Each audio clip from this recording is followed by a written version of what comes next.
Nothing is impossible. Teach me how to forgive.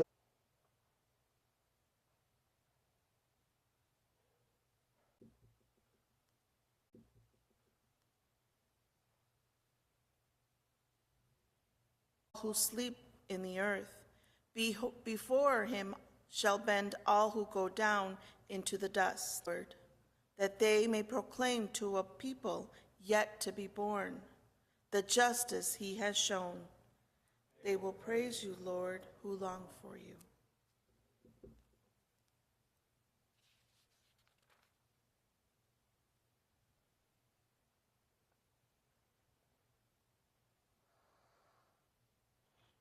Alleluia, alleluia, alleluia, alleluia,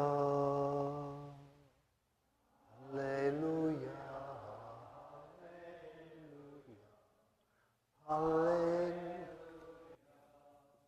Christ took away our infirmities and bore our diseases.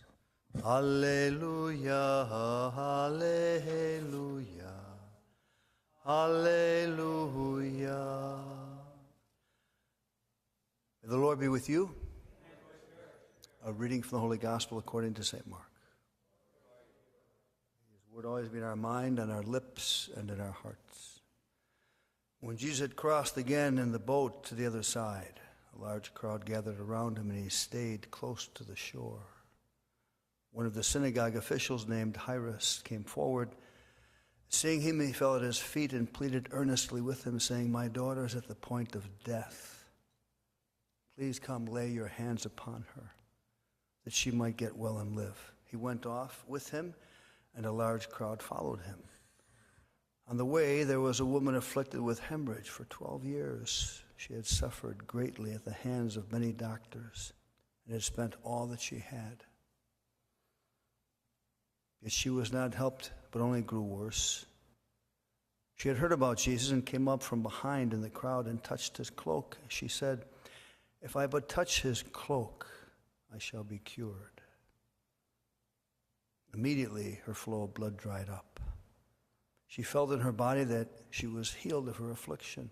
Jesus, aware at once that power had gone out from him, turned around in the crowd and asked, "Who has touched my clothes?"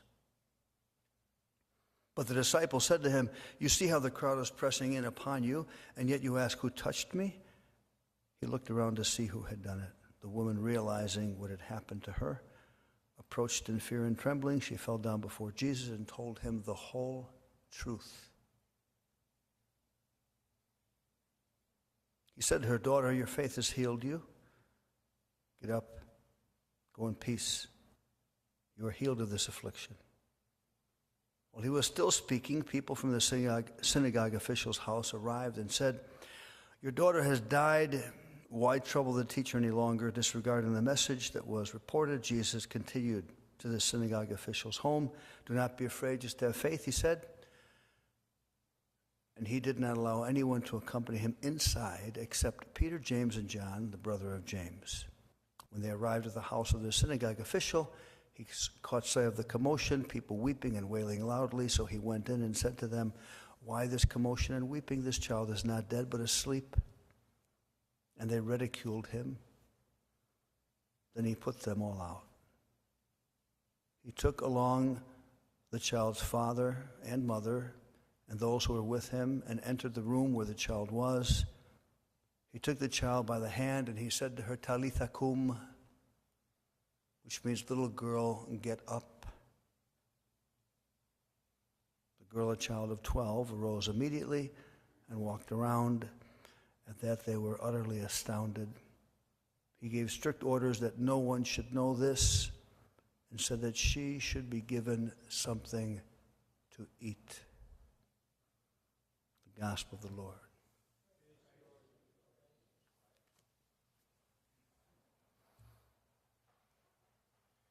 Every single detail of this gospel is significantly important, and I could go on for several hours talking about it.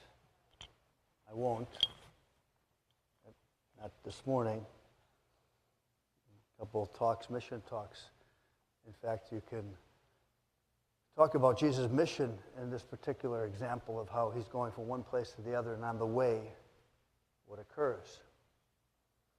And oftentimes in life, ministry happens on the way, from one point to the other. In fact, between life and death, that's our life. On the way to where we're going is when life occurs. And the things that occur along the way that we least anticipate and expect, and how God becomes present if we allow God to be present in those moments. Pues este evangelio hermoso, bello, pues se puede hablar varias horas sobre lo que acabamos de escuchar. Pues habla de lo que sucede entre punto A y punto Z, mientras Jesús va caminando de un punto al otro y lo que le pasa a él y a la comunidad en el camino. Habla de repente de dos personas, una persona que según pues ya está enferma, realmente está muerta, y la otra persona que según el pueblo, el papá se está muriendo, y Jesús dice, no, está dormida. So it talks about two individuals, Jesus on the way to the sleep, and the other one on the way that he meets. She is sick. She's been hemorrhaging for 12 years. She can't find ya no es niña. Y la sangre representa ese cambio de vida. He's startled and afraid that his daughter is dying. He sees, learn to be her parents. On the way, he meets a woman who is not just sick, but who sin, if not her sin, her parents' sin. So she's rejected. She can't go near anyone. Somehow